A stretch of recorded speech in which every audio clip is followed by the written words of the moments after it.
And so I think for me to make a pivot, I would say would be to take a breath. Like a pivot starts with a breath, that you're alive and that just breathing in, like I am going to be okay, that God loves me, I'm going to be okay. There are times when you don't even know that that is true. And I relate and I understand what that feels like. And it's when you can't believe any of that as being true that you need some things. Hey there, welcome to the Global Fringe, hosted by April Diaz. If you want to experience more of our complex, diverse world, lean into these stories. If you ever found yourself on the fringe of culture, this is for you. Our hope is that in the next few minutes, you feel seen, emboldened, and compelled to more. Welcome in.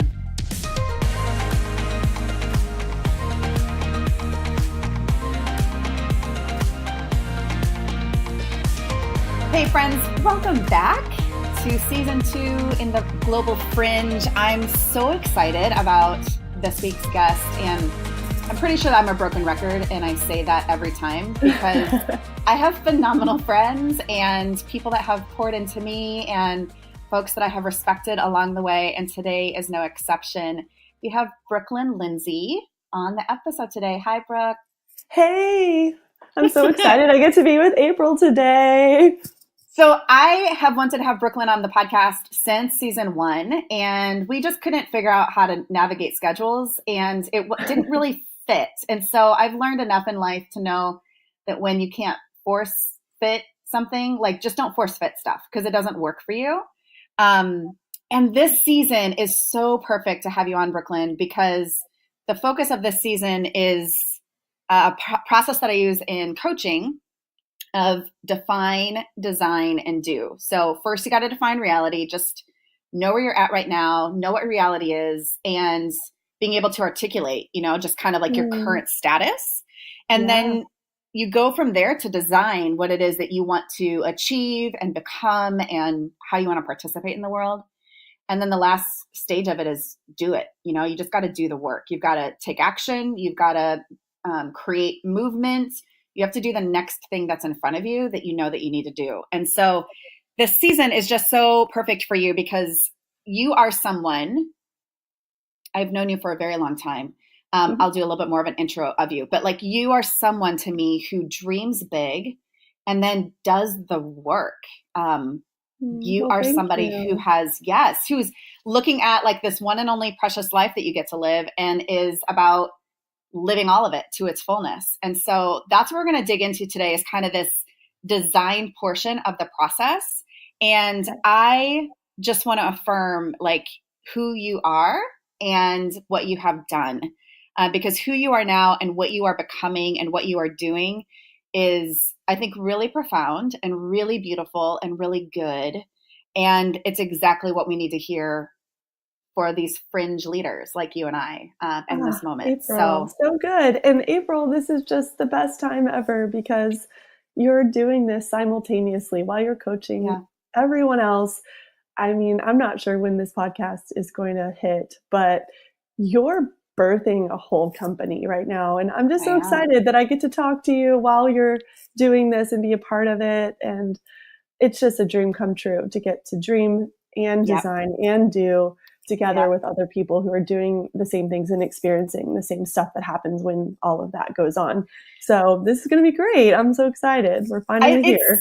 It's so great. So Brookyln and I have known each other since like the early 2000s. We met when we were both youth pastors in different places than we are right now, both like geographically and just in our work.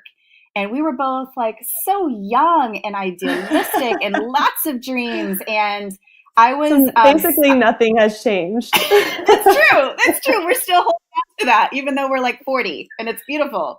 Yeah. But I've always loved how you are like grounded and also like lofty. There's this like really cool dichotomy of who you are. And so, I mean, you're like boots on the ground, like doing ministry, working in the church, like working with leaders, developing women, writing curriculum, writing books, but you're also like a dreamer in the sense of what else is possible. And kind of bridging those two worlds, I think is difficult work. So one of the things I wanted to just kind of dive into with you is this idea that we talk about in coaching quite a bit, is that what got you here won't get you there. And in the last couple of years, I've had the privilege of walking with you and being your friend and admirer, and a cheerleader for you. But like, you've had several pretty major pattern interruptions. So things that have come into your course of life and work that have interrupted the ways that you've gone about and done things. And some of that has been welcomed, some of that's been invited, and others have not been so much. They've happened to you, and yet you're not in a passive mode of that. And so I don't think I'm exaggerating, though I like to speak hyperbolically. You're legitimately in a season right now of redesigning your life and your contribution to this world. And so I'm wondering if you could just start our conversation around what have these last couple of years looked like for you as you have both proactively, but also reactively needed to deconstruct some things and to redesign a life that matters to you. Yeah, this is such a good quote that you said. What worked for you then might not work for you now. Can you say that one more time? Yeah. What got you here won't get you there. Yeah. What got you here won't get you there. That is just gold, because that is my biography lately. It's just it's what I'm living and continue to live in. I don't want to live there forever, but it just seems to be a theme. So for me, I would say just even coming out of college and into, life and imagining what life would look like from the get-go, it started with a series of deconstruction. It happened to us through seminary. My husband went to seminary. I kind of audited a lot of classes. So in the luck of my audits, I found spaces where I was painfully deconstructed, and it reoriented me to what I thought life could look like or what it might look like. So I had just decided to take a step in the direction of youth ministry because it was something that was meaningful to me as a student, as a teenager. And I was a little bit aimless about what my whole future would look like. My plot twist happened young. I was very much on the path to a modeling career. And when God kind of interrupted my life with love and things that I hadn't really known well before, I started to look out, what do I do next? And I think in those questions, you begin to form plans. And so my plans formed around youth ministry. And it was like every big pivot or, like you said, everything that happened, uninvited and invited both, really kind of exposed another layer of longing and process that needs to happen and person that exists under the story. And I think I got in a really good groove from, I would say, 2004 till 2013, where I was just firing it all. Like everything was working well and it was so successful, and even became a writer, and all of these dreams that I had. How many books have you written? I've personally written a couple, like on my own, but I've contributed and co-authored 10. Yeah. So, but I'll tell you, I haven't written anything in the last couple of years outside of blog posts, because what happens is you get, I don't know, a lot of people feel differently. I feel bored a lot. I'm a 7 on the Enneagram, and we've talked about the Enneagram. Yeah, and I think staying in youth ministry for 19 uninterrupted years for me has been almost the test of my own personality.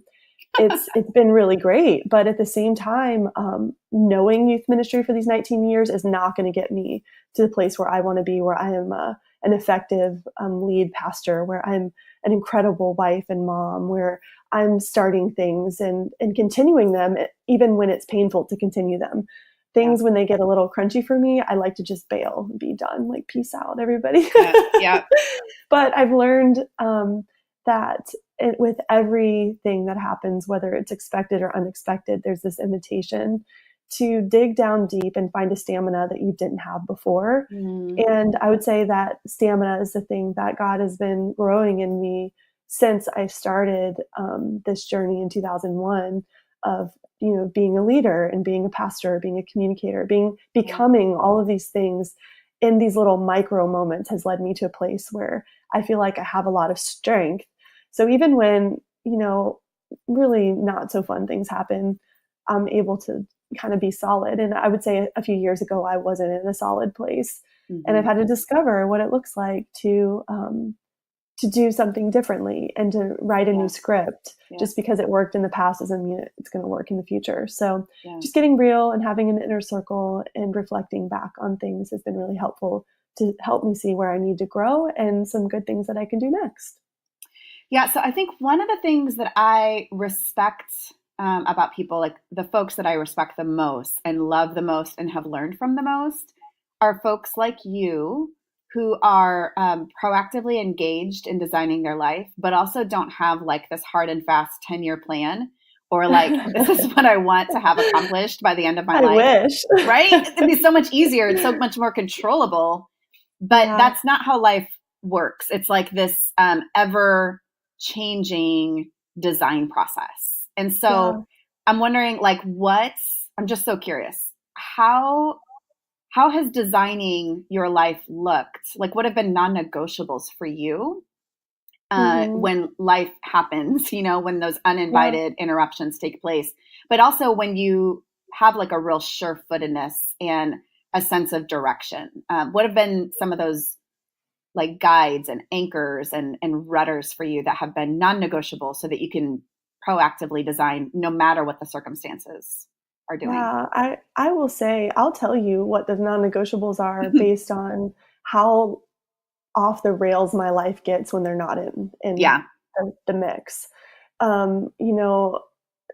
I recently just, began to cling to scripture again. I feel a little bit, detached from scripture sometimes because we are in it all the time. We're talking about it all the time and just sharing it, dissecting it, writing about it, communicating on it.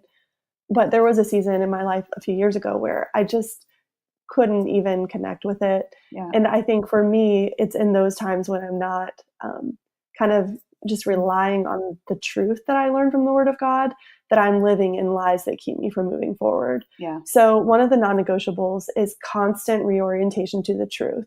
It's a constant decision to set up reminders in my life of truth, because I know that lies will be there. They're ever present. Yeah. Whether it's a decision that's made for me, about me, or something that's said to me, a reflection I've had on myself. Lies have this ability to lead us to places that we don't want to go. Yeah. So I set up a lot of reminders. I put things in place so that when these things happen unexpectedly, I'm ready for them. And some of those reminders are people. Hey, I know I'm going to be walking into a meeting in 5 minutes. I might call a friend and say, hey, will you remind me of who I am real quick? Yep. So that when these things happen, I'm not so quick to judge myself or to reorient back to a toxic place. So I would say scripture definitely, and setting up reminders through friendships, through alarms on my phone, through just associations. Like when I see this animal or when I see this thing in nature, I'm reminded that this exists, so that when I'm walking around, tears in my eyes, like a big mess outside, wandering aimlessly, I literally wander aimlessly sometimes because I can't even focus. I can't even breathe. I don't know what's going on. And I know that when I see a sparrow, when I see water sitting in a place, that grace also pools to the lowest places. And so I set up a lot of reminders. Another non-negotiable is just having a habit, creating little micro habits.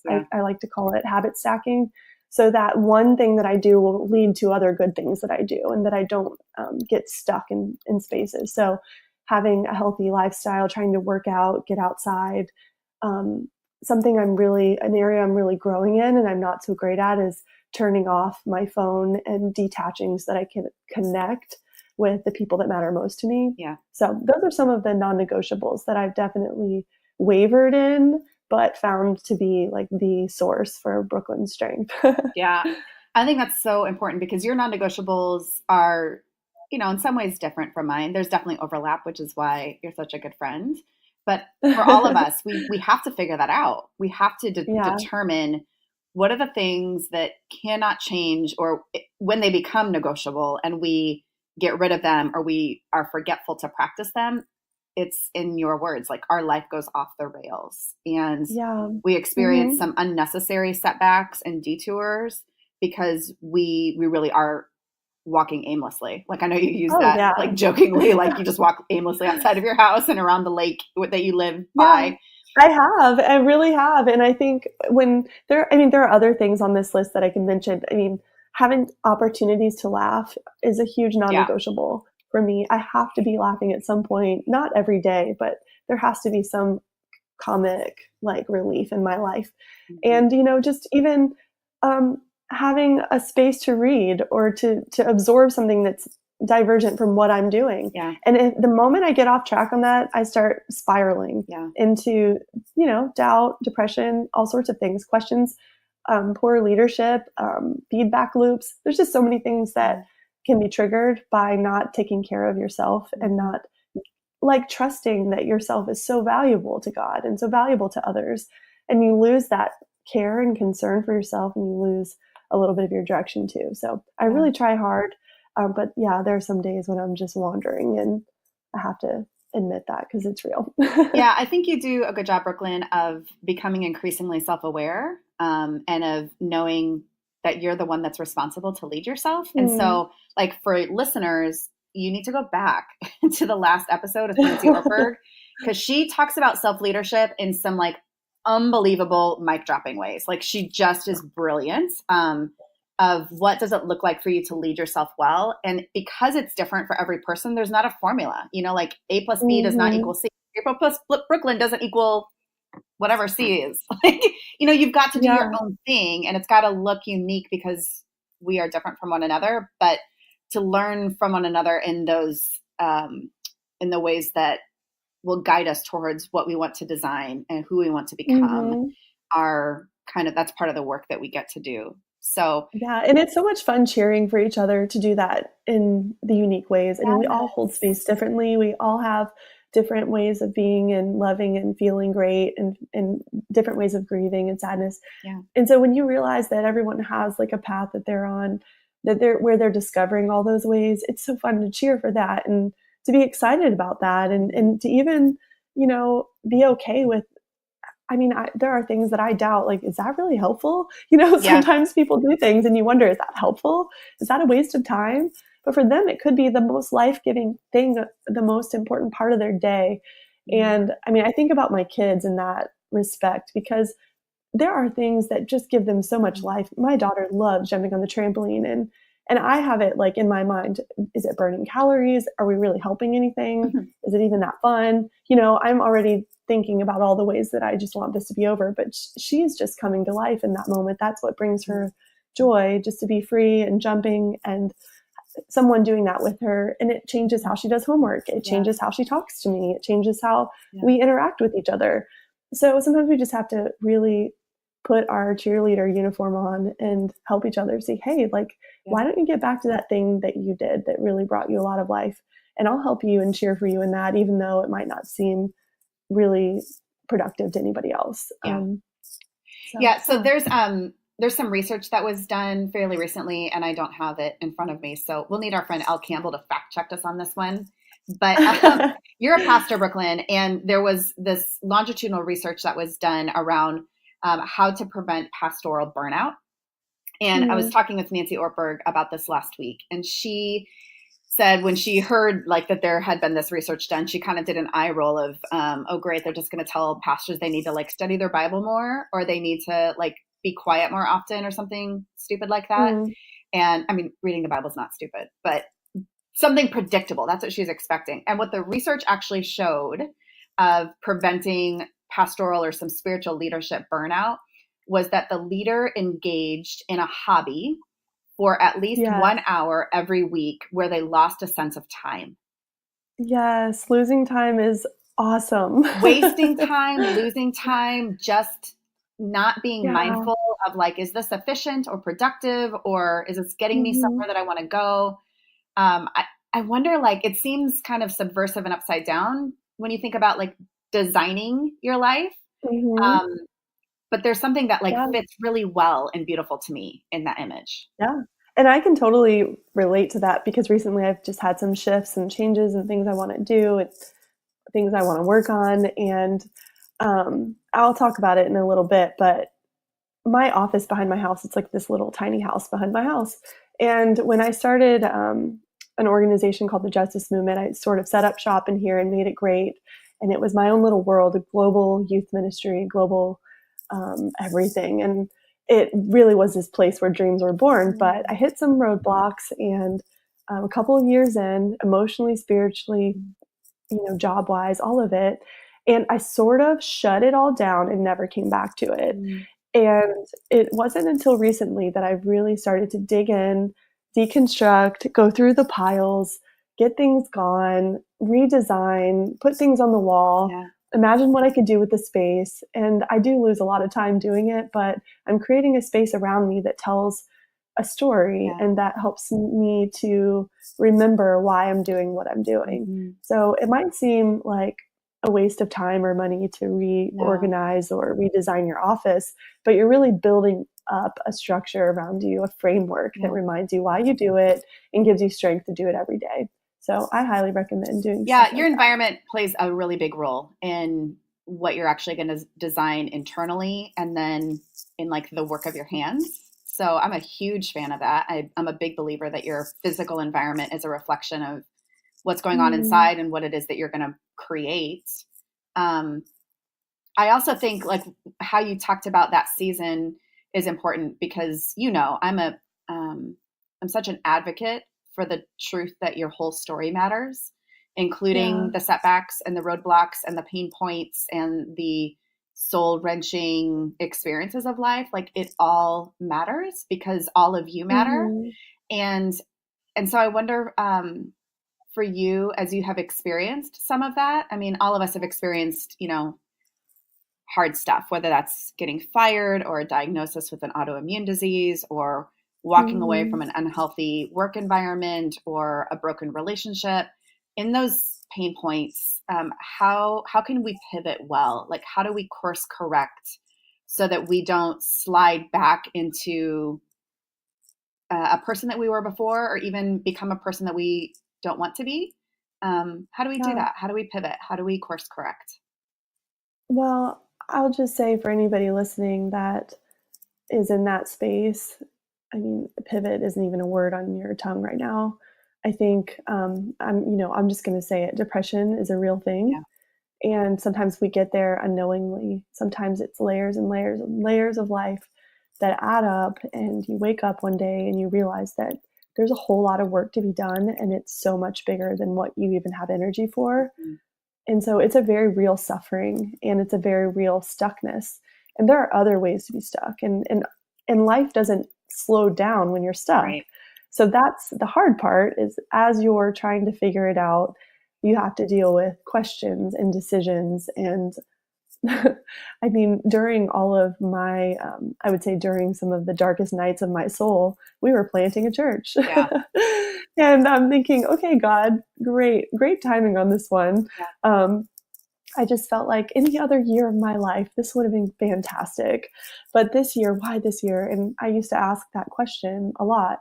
Why, God, are all of these things stacking up against me? And you begin to get negative and sore. And I say sore because when you're pricked by things a lot, you get sore and it hurts. And then things that shouldn't hurt as much hurt more. And so I think for me to make a pivot, I would say would be to take a breath.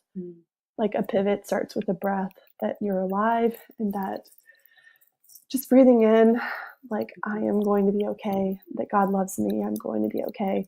There are times when you don't even know that that is true. And I relate and I understand what that feels like. And it's when you can't believe any of that as being true that you need some things. And I just started, this is on the other side of it. We started an event called She Grows Conference, a lot out of this dark place where I really needed strong company of women in my life who could help me see things that I couldn't see on my own. And so in this event, I developed some ideas about mentoring relationships and about friendships. And I feel like we are all at times the paralytic on the mat that friends are carrying to Jesus, because there just is no other way. There has to be a bridge. There has to be someone helping doing the carrying. And I feel like all of us take turns of being on the mat and off, on the mat and off. And so I've imagined like what the people look like who carried me during that time to a place of being able to see again, a place of health, to being able to breathe, to being strong again, being able to command my life instead of just being a victim of it. And those people are 4 types. They're heroes, conspirators, allies, and prodigies. And they're just names I've given to types of people who carry us. The heroes are the people that we will never meet in life, who drop some sort of truth bomb on you and you don't even see it coming. You may never meet them. I've had this happen to me where someone just shares their truth on Instagram, or a website pops up, or whatever. And I'm like, hey, yeah, in a book. I mean, Amy Poehler was my pastor at one point, for crying out loud. Like, it's just, these are heroes that are larger than life, who have things to teach us. And then we have our allies. These are people who are a little bit older than us, who we know, who can look at us from a perspective of experience and knowledge and empathy. And they help carry you in that way. And then you have conspirators, who are straight up, street level, like they know what the heck is going on in your life on a daily basis. They are in your polo stream. They really get it. And they're fighting with you. Like, they're the grittiest of all. And then you have prodigies, who are people that are younger than you, that have so much to teach you. And if we would just kind of wake up and listen, I think during my darkest, lull in life, I would say, when I didn't really feel any worth, there are a lot of people younger than me telling me how awesome they thought I was. And I really just thought it was a lie. And, imposter syndrome sets in, and you believe that everything's just a big joke and you barely faked it all the way through. And there are these prodigies in my life who have been just a constant echo of what could be. Their vision is just so incredibly freeing. And I tell people who are stuck now that your freedom could really unlock someone else's. Freedom unlocks freedom. And so as I think about this mat and the types of people in my life and who's carrying me and who I get to carry, my heart opens up. I'm like, wow, I have a purpose. I've got to get it together so I can carry someone to the place they need to go, where either God can do a work or they can help themselves.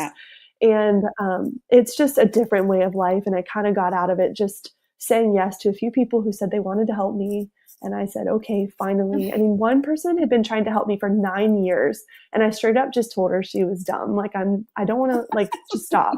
Like, you're wasting your time. And one day, like at the really lowest place, I just said, okay, what do I need to know about this? And we started a journey together. And there are many others in different areas, but I think the biggest pivot for me is saying yes to relationships and allowing that vulnerability to lead you. Yeah. I mean, I'm just like soaking in the beauty of those words, because when I think about my darkest seasons of life, chapters that just felt like they would never end, and I was going to be stuck in this repeat cycle of suckitude.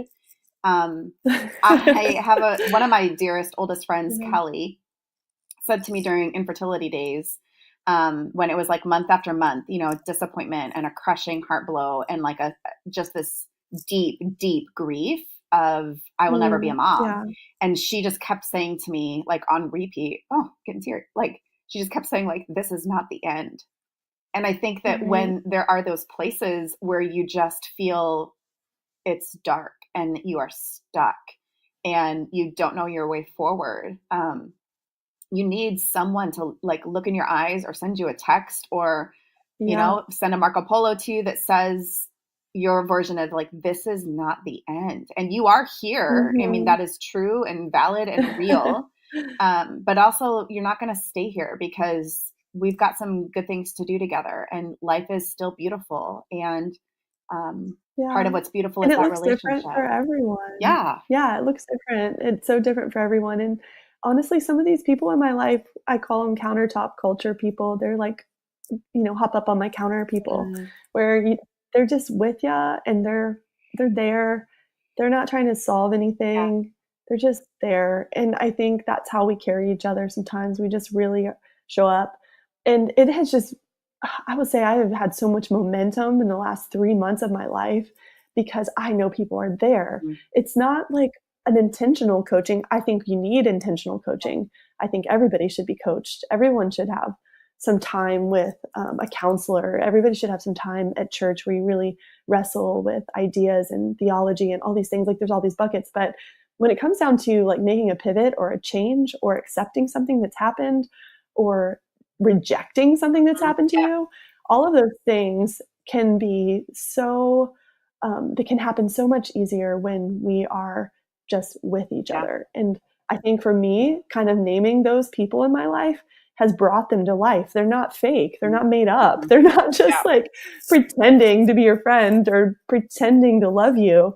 Love is just real. And so naming it tames a lot of lies in my life. And I think it might be helpful for other people to do that too. You know, I think what's important as well is as best you can, when you are not in a season where it's dark and dreary and stuck and you feel like you are, you know, just circling the drain, when you're not in one of those seasons, that needs to be a time where you really are intentionally cultivating those relationships. Because when you are in that funky place and you are not well, you don't have the energy to cultivate that. You just need to call on those people. And and you really can't fight for anyone if you can't fight for yourself. So I think it's important to prepare for that. And like I said at the beginning, these are reminders. You're building this framework not for a selfish purpose, but to love your neighbor, to love your sister, your brother, your whoever you're investing in. You're loving them, and that love just like flows both ways. It's there's no direction to love out other than like, and it runs to the places where people need anything.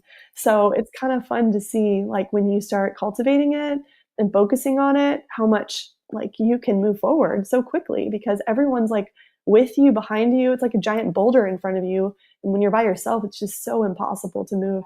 But when everyone's with you, behind you, you can push it forward so much more quickly. And that's not the goal, quickness, speed, whatever. But it definitely feels better when you have a little bit of extra muscle. Yeah, I totally imagine that like a slip and slide because it's so fun and it's so like a reflection of childhood where you are free and where you're unencumbered. But like you just get to fly, you know, like you throw your body down on this mat and the water is there and your body just flies across and you go. I'm laughing because my youth pastor heart, just anytime someone says slip and slide, I just have pain like throughout my entire body. Sorry. I'm just like, maybe that is the best metaphor because when you go for things, sometimes they are a little bit painful, but they're still fun.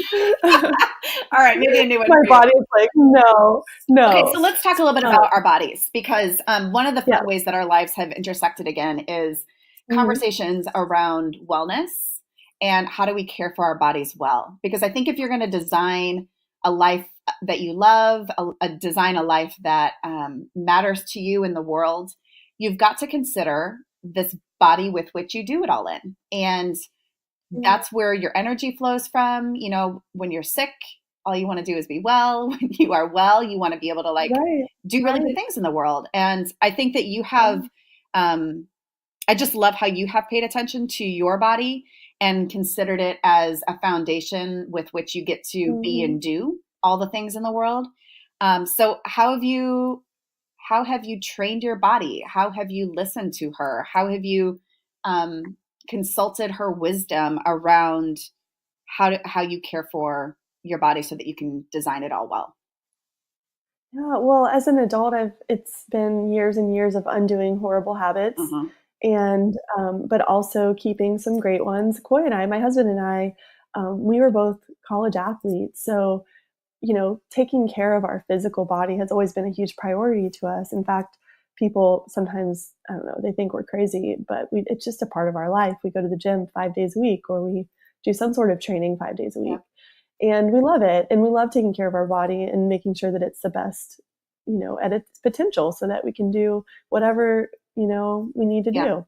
So we've had it as a priority. The problem is, you know, you're just living your life and doing great things and having some babies and doing some stuff, you kind of you lose sight of why you're doing things, and they become more ritual than they are like restorative.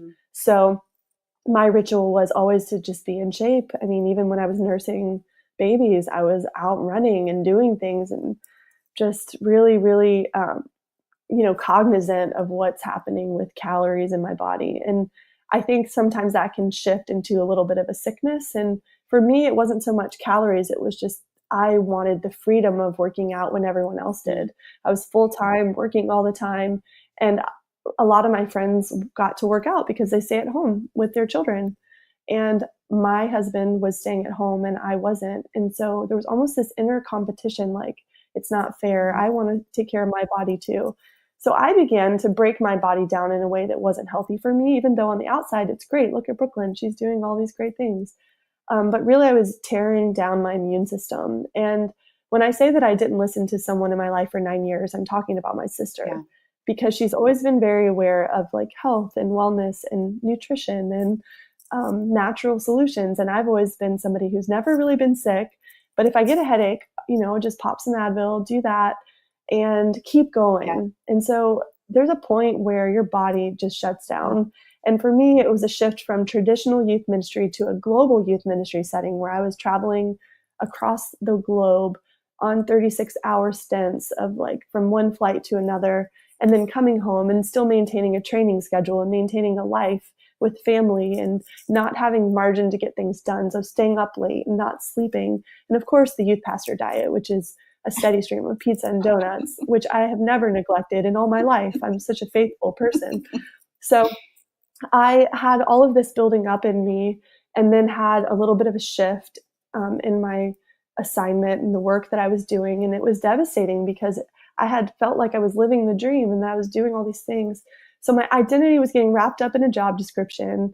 My focus was on what can I get done in a day. I was stripping my body of energy, nutrients, all of these things. And then a few little shifts happened relationally, job-wise, just some feedback that came along. And it felt like everything crashed down on me at once. I couldn't breathe. I was depressed. I went to the doctor to see what was going on because it was so foreign to me. Yeah. I've always been such a positive person and coaching everyone else. Why can't I get it together? And the doctor was really kind of straightforward.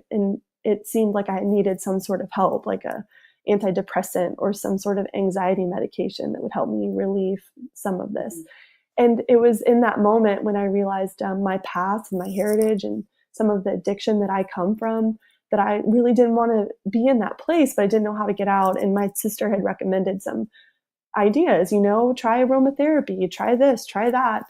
And I broke down. I thought she was crazy, but I broke down and just started taking some steps because I was kind of at the end of my rope. I didn't know what to do. So I haphazardly just started doing some things that she told me to do, aromatherapy, throwing some oils around in my shower, just doing random stuff that I would have never done before, like trying to go to bed, trying to sleep, trying to eat a meal. And all of this, I wouldn't say was this the actual solution. It was the opening for me to begin to heal. And in the middle of all this, I was diagnosed with an autoimmune disease that I've had my entire life. I wasn't aware of it. And it was wreaking havoc on my body, on my skin. It was actually painful for me to even sit or go anywhere. And here I am on airplanes traveling the world. Right. And it was just devastating. And the diagnosis was devastating. There's no cure for it. And so it was just like a cycle of awful. I hated it all. But looking back, I took a few steps in the right direction of building a base of wellness again that I had totally depleted. And instead of taking away things from my diet, I started adding things to my diet, things that would help me sustain through the day. I started sleeping a little bit better.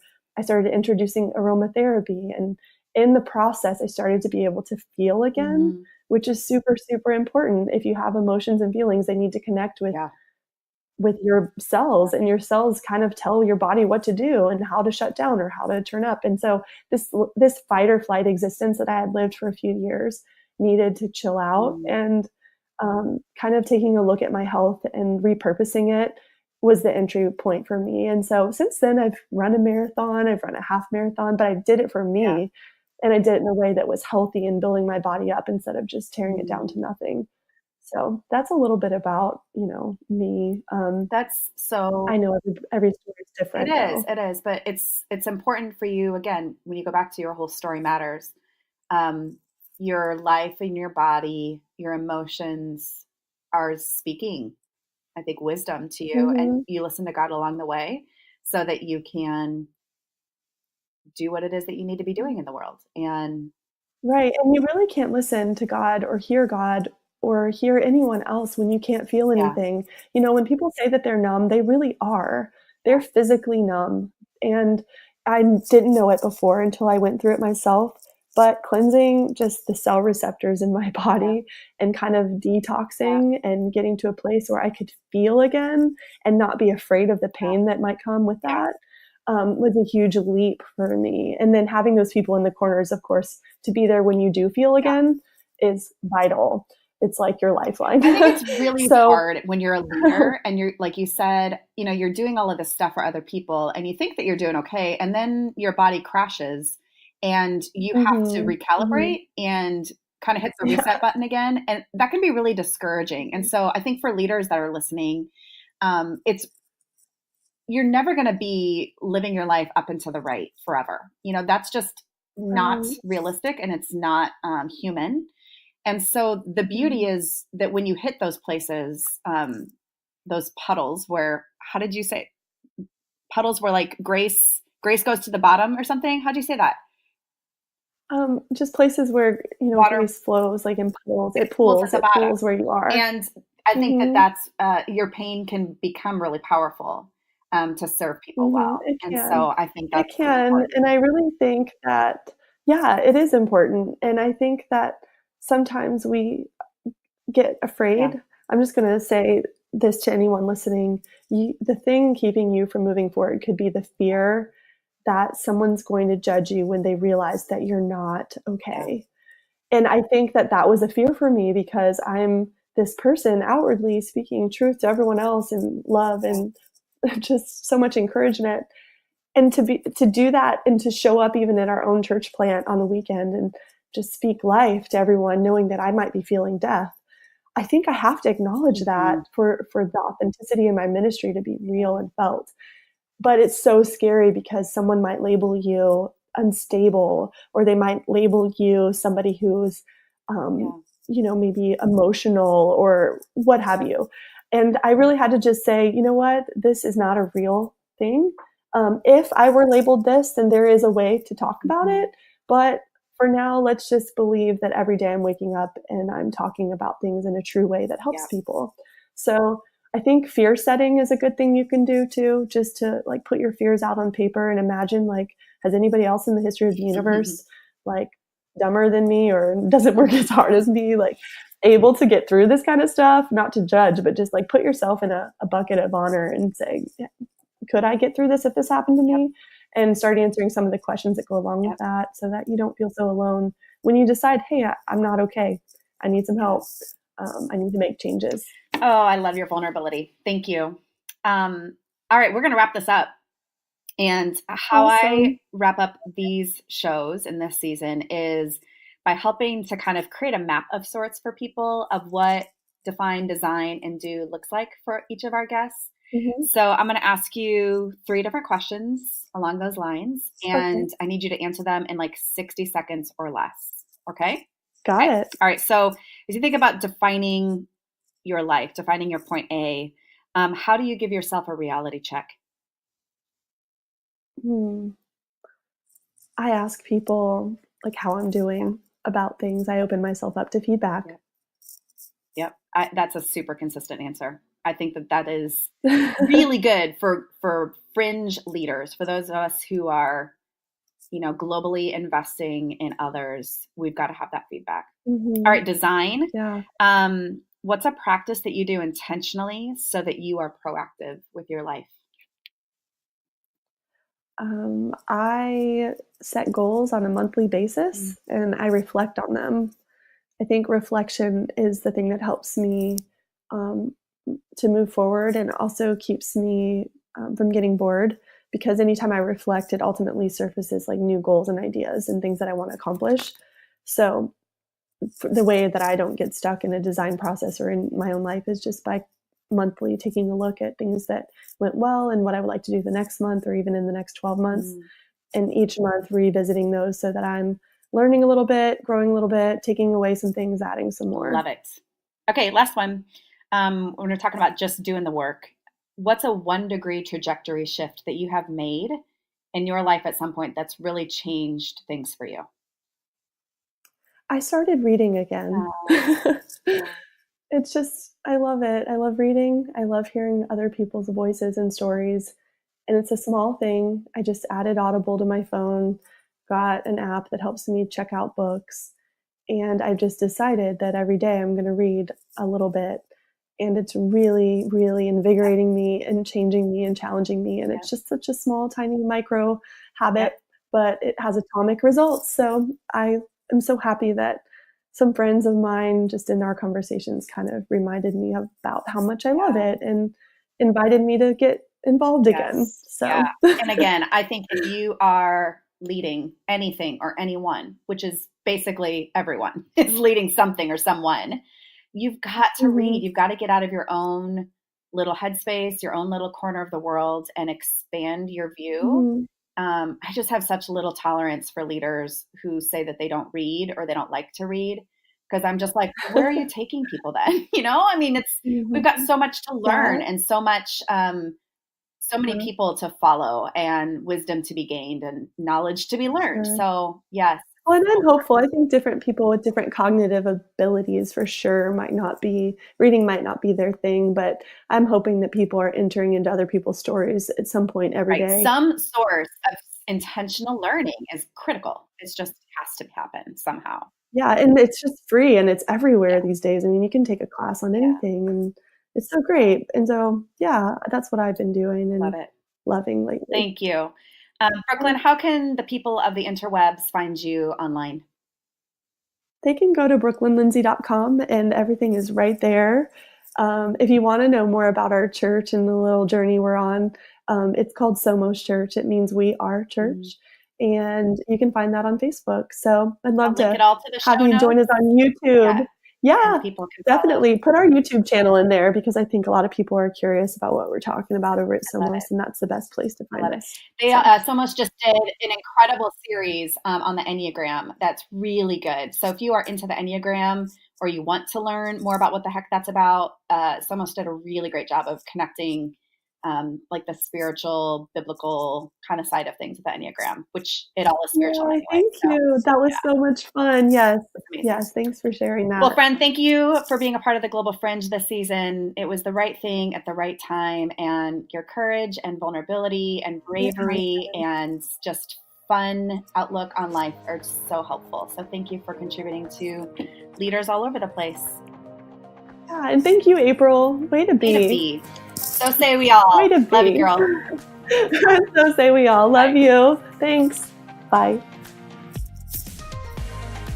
Hey, friends. Do you love podcasts like the one you just listened to? Have you ever dreamed about having your own? Well, my name is Michael, and I work for Truthwork Media. We believe that everyone has a story, and every story deserves a podcast. Let us help you get started. Look us up at www.truthworkmedia.com. Fill out our questionnaire, and I'll schedule a time to talk. It's really that easy. Truthwork Media. Everyone has a story. Yours needs a podcast.